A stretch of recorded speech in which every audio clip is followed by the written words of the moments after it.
It's 6:30 in the morning on August 24th. I'm excited. Yes, two more lessons I bring from just 9 hours ago, August 23rd from Guilford, and I want to share them.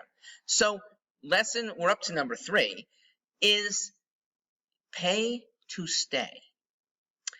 I commanded a room at the Guilford Senior Center for an ostensibly different purpose to bring a hockey team back to Connecticut. I've been doing these seminars for the last 4 years on occasion. Well, this was a good occasion to meet new people, and new people who managed to find us and were able to hear not only about the Whalers, but the complete plan. The complete plan involved getting new leadership in the governor's office, and it did at least allow me to present the people that I thought they should be voting for. Now, a couple, literally just 2, came in resolute. They were only going to be voting for Mr. Stefanowski. The others were truly open-minded, okay? 4 of them came to us. Those truly open-minded voters for later, all it took was 1 to change the result. I'm pretty sure we got 2. So the lesson, as I see it, is things other than politics can sell. They can draw. The Whalers is a pretty good draw for sports fans. It's, for some people, a very good draw just for reviving Connecticut. I petitioned in Hartford. Now, North End of Hartford had very few people who skated, took part in hockey, or even went to games.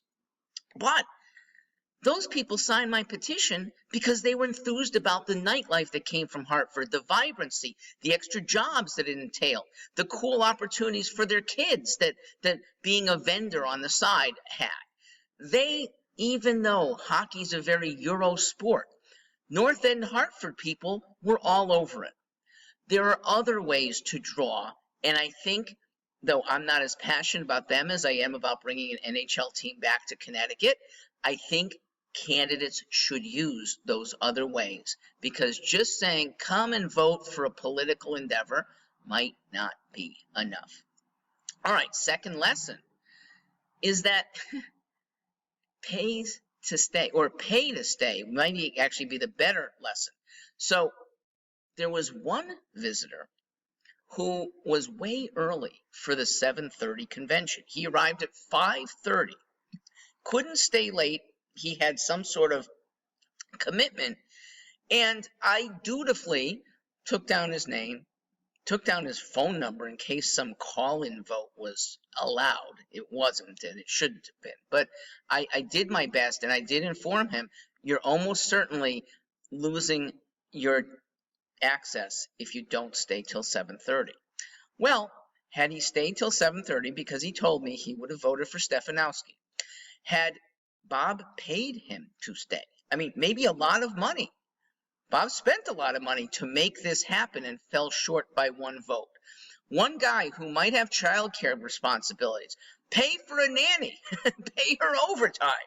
One guy who maybe had to be at work, but almost all work is flexible these days, pay for his time, pay time and a half so that he could stay an extra 3 hours and assure the vote for you.